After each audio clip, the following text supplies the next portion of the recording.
Who for two? Said hut hut. Hike. Ooh. Y'all be scared to ask me stuff all the time. Yeah. I don't get it. Very intimidating presence. Golly, You never know what you're gonna say. right. So be careful of what you ask. Okay. What does it mean, yet again, the third district nomination, Walter Payton Man of the Year? Obviously, that goes beyond football. It's not something new to you, but to continue to receive that recognition, what does that mean to you? It means consistency. You know, I think that it means someone knows their true self and who they truly are. I think also it means that to the core that what's going on is not fake for it to be the third time. And it's always and will always be my biggest honor. Even when we win the Super Bowl, even when all that stuff goes, you know, like the Super Bowl is beautiful. Team thing, you know. Even winning Walter Payton, the nominee, it's still a team thing because I have a team of people that help me. But when it comes down to it, like I will have, you know, that patch when that comes, and I will, you know, be in that world with the rest of the honorable and great people that have won that award. And it can't be bought, it can't be faked, and it's a true honor every year.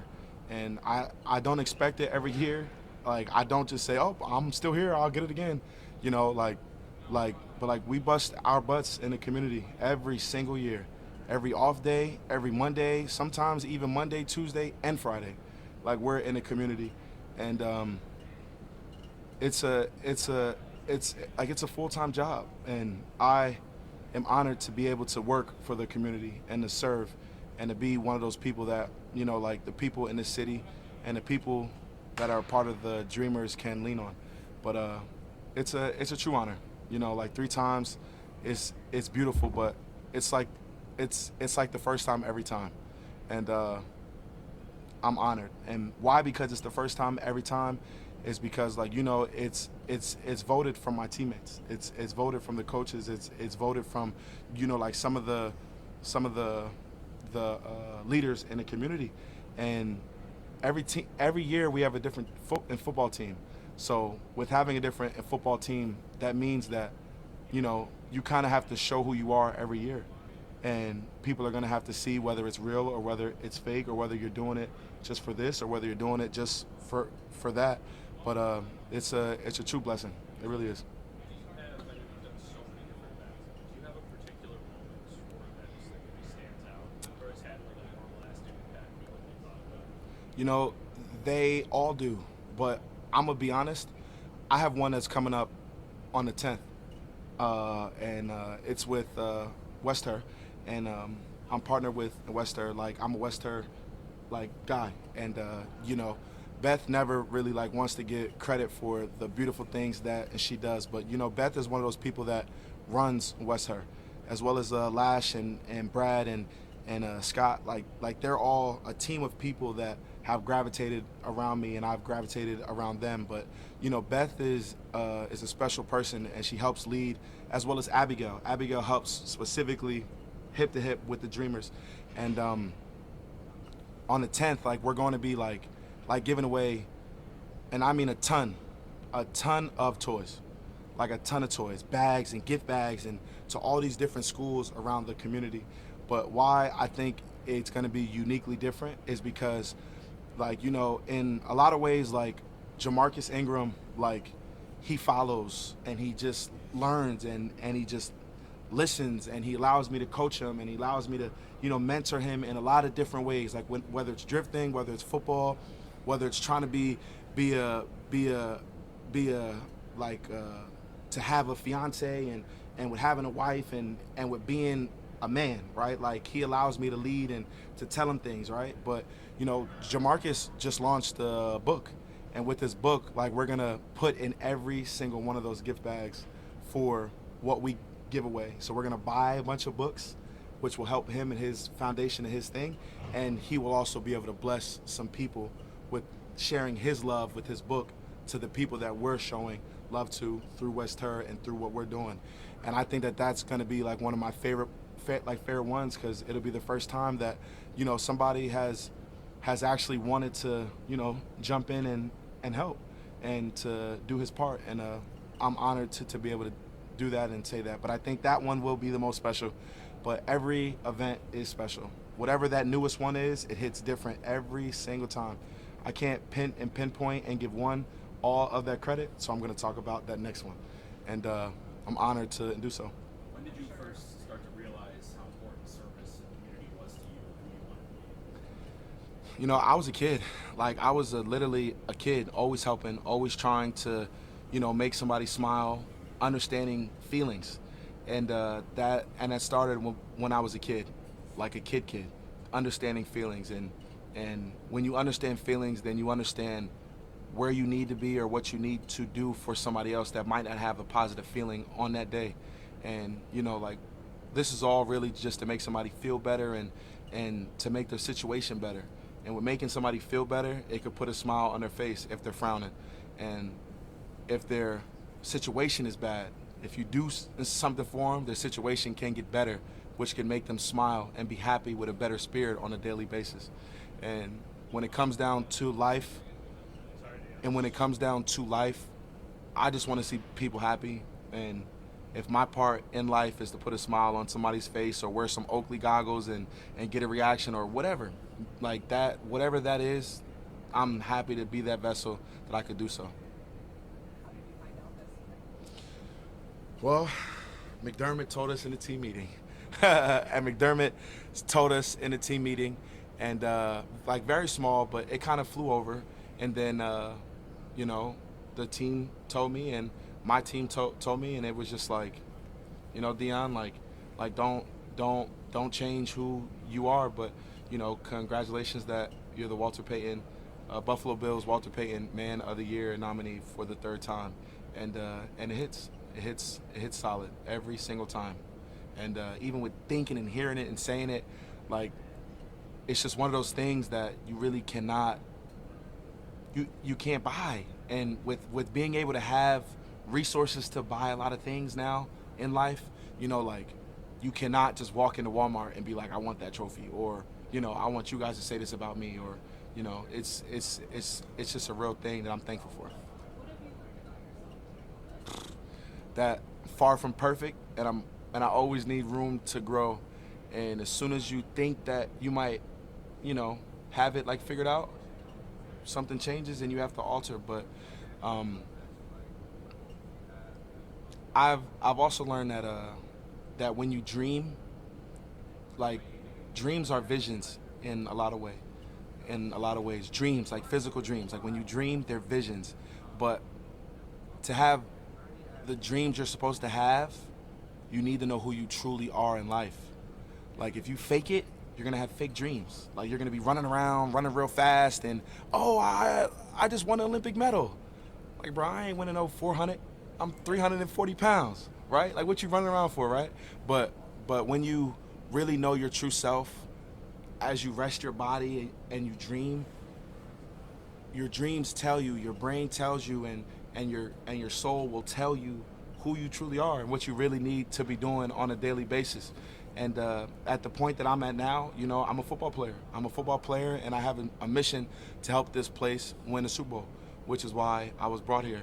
But once this is done, I go on to a different chapter, and that chapter is, who knows? But I know that my vision now is I need to be the best football player for 17 and for my coaches, and I need to be the best person for my family, as well as the best person for my community, which I'm a part of. So I just plan on doing my part, but knowing your true self so you can have your true vision, or your true dreams can tell you the messages that they're supposed to tell you, is what I've learned over this journey.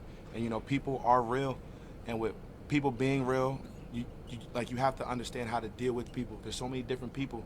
There's white people, there's black people, there's Asian people, there's Haitian people, there's Africans, there's all type of people, and you have to know how to deal with different people and to be able to communicate.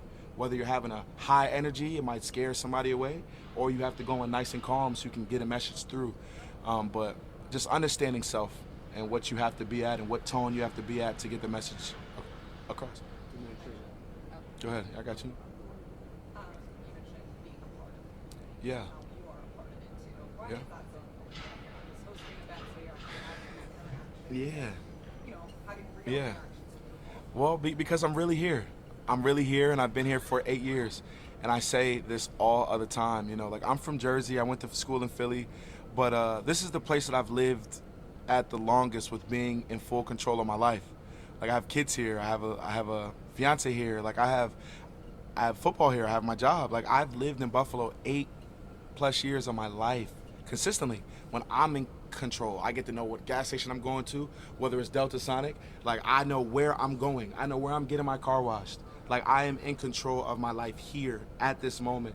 And this has been the longest place that I've been in control of my life in one place. Jersey, I was a kid. I was underneath my mom and dad's roof. I was under their rules. Now I'm branched out as Snow, right? I'm in control of my life. And that's why, because I'm a real piece of this community now. And it's not, and for fake, like this is really where I want to be. This is really where I'm at. Buffalo is where the Dawkins will be and where eventually I will rest. What was it like yesterday seeing Micah come back? Crazy. And what does it mean to you? Crazy. It was insane thinking and always hearing the rumors of Micah might be back. Yo, his locker is still here. What's going on? What's the secret? What's not the secret? Why ain't they telling us?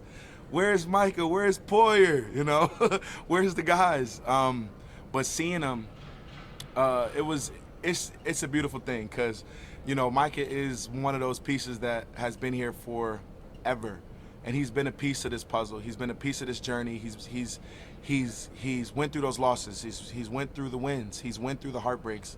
He's went through the snowstorms. He's been here, and to see him back with that Bills uniform on and running out to practice, it's pretty cool. One of the first things that I told Micah was, it took you long enough, and you're skinny.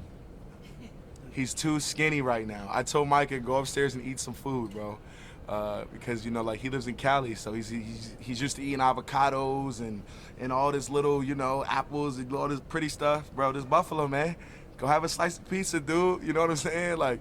But just being me, just joking with him. But I called him skinny, and I'm happy that he's here. 2-3 years back, and that energy bubble that's walking around this building is the coaches think and the players think as well is what we needed. That positive Micah feel of the aura of Micah Hyde, and I'm thankful to support him, and I'm thankful to continue to welcome him back with the warm welcome. What can his presence do for not only his position, but Yeah. the team as a whole? Teach, just continue to teach and to be that leader, of knowledge of the game. And with Micah being present, Micah will give gems that somebody might not know, or support when things are going bad, support when things are going good, because he's had success, and he's had the other side too. So for the new guys, really not the new guys, but for the guys that are playing at a consistent basis, it's drastically different for a lot of people. Micah and Poyer were here tag teaming this for a long time, so they were out there during those big games, during those long moments, during that. And for him to be here, I think that he's going to sprinkle some of his gems of knowledge to the guys that need it. Even the guys that are not on defense, the guys like that on offense. Like, all right, guys, look, it's a shorter day. You might want to go and do this, but you need to hit that training room just a little bit longer today, and then go about your day. Different things. So the coaches know and what they're doing, and I support them. Dion, when we talked with Sean earlier this week, he talked about seeing you grow from when you first came into the league and being on the leadership council now. Yeah. And he said he wasn't surprised necessarily, but that he's proud of you and sort of the player and person that you've become. When you hear those words from your head coach, who's seen you grow from when you first entered the league, what does that mean to you? That dad is happy with his son. I'm making dad proud, right? That's why I think that and that coach thinks, because in a way, but we're coaches' kids, man. but like he's birthed me, right? Like I've been birthed in this league through his management, through his leadership, through his coaching. I've only had him as a head coach, so he's the only head coach that I know of and in the NFL, and I just think that he sees it as, you know, a nice hat tip or a head nod that, you know, I did him right. I put him in the right position to win on the field, off the field, as a man. You know, I've been a good leader, and I've been doing the right things, because we all learn, we all see how he is as a dad, we all see how he is as a coach, we all see how he is as just a regular person. Like when he takes that coach hat off, which he very rarely does, but you guys seen it last game when he did the Snow Angels, right? That was one of the first times that I've seen Coach actually like, hey, you know, great, you know, but we're seeing a lot of things in real time. But I think that Coach just sees it as, you know, like he did one of his guys right, or as I call it, dad. That's Pop, man, you know? Why do you think that's happening this year? He's settling or relaxing. Every day people get better or they get worse. I think it comes down to Coach stacking more positive days than negative days. And he's stacking consistently positive days in practice and meetings, and as a man, he's just stacking them up. And who knows, maybe yesterday or the day before the game or the day of the game, all those Jenga chips just fell over. And it might have just been just that little bit to take him there. But we see it and we feel it every day. There's something different about this game. So Because I think- because you tell me. Yeah, I feel like it is. It I mean, I is. see that Snow Angel thing. And Yeah. To me, I mean, the observation I made, I thought back to that like can't touch this video. He was dancing before the Wild Card Yeah. game against the Colts, Uh-huh. and he went on the run. And it just feels, at least externally, like something's different. Do you feel that internally? Is that a correct observation? I don't want to get nobody in trouble, but it's drastically different. Our quarterback is engaged. It's drastically different, you know? There's love in the air, man. Nah, man, it's a beautiful thing, right? But it is drastically different. And, you know, I'm a jokester, I'm Dion, but, you know, we all stem from the head. He touches that ball every single play.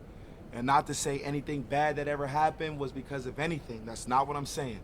But when he is fully right and he feels fully complete, we have the best shot of winning. And my quarterback, which what I take very, very serious, is right. Mentally, physically, emotionally. You can see how he smiles. You can see how he is on interviews. You can see how he is running on and off other field. You can feel how he's playing. You can feel it. You can literally feel how that kid plays ball. And that's what's different, you know? It stems from 17 and the rest trickles down. You know, that's why I take so much pride in being all-pro Snow. Like, I want to be the best version for him because he has showed me the best version of Josh Allen currently. And next year it'll change to a better version. And every year so forth after that. But yeah, you know, 17 got, you know, opposite. I don't know. You know, don't hold me to that, man. I don't got no ring on yet. I should, you know, if guys wore rings, I would have one on. But, you know, my lady got one, you know. Go ahead. Dion, David Edwards is facing his old team this week. What have you learned Yeah. about him since he joined the Bills, and this season especially, just as a player and a person? What have you learned about? I love Dave, bro. I've learned that Dave is so cool, bro. He's just uniquely himself. He's just a guy. He's just a guy, man. That's just who he truly is. You know, like Dave's not gonna walk into a game with the Balenciaga fit on and all. He's not gonna do that. But what he is and gonna do, he's gonna play ball the right way. He's gonna communicate on the line. He's gonna assist with Connor and helping direct the traffic of everything. He's going to do his part. But I've learned that he's a really, really dope dude, man, because I get to physically talk to him and be right next to him every single play, and I pick on him. So me picking on him and him ping-ponging it back and us just making it right, you know, I always say that I'm honored, but I am honored. I'm honored to help him grow. I'm honored to push him to be a better lineman. I'm honored to make him whole in a lot of ways, because Connor is on one side and I'm on the other, and me and Connor literally help create what Dave is, as well as Dave is himself. But like, you know, like, we're only as good as our partner and our like we can sling. If Dion is doing great and he's doing bad, it'll never work. But since Dave is doing good and Dion is doing good and Connor's doing good and everybody's doing good, it all flows and goes the right way. But I love Dave. That's my boy. Yeah. Somebody doesn't have no more questions because it got quiet. Y'all good? I appreciate y'all. Yeah, thank you. See, it took you long. Like, you were like, oh, nobody's going to ask. Yeah, nah, see, Stop it. I could feel it. Yeah. Like, once it ends, it's just like everybody's just like,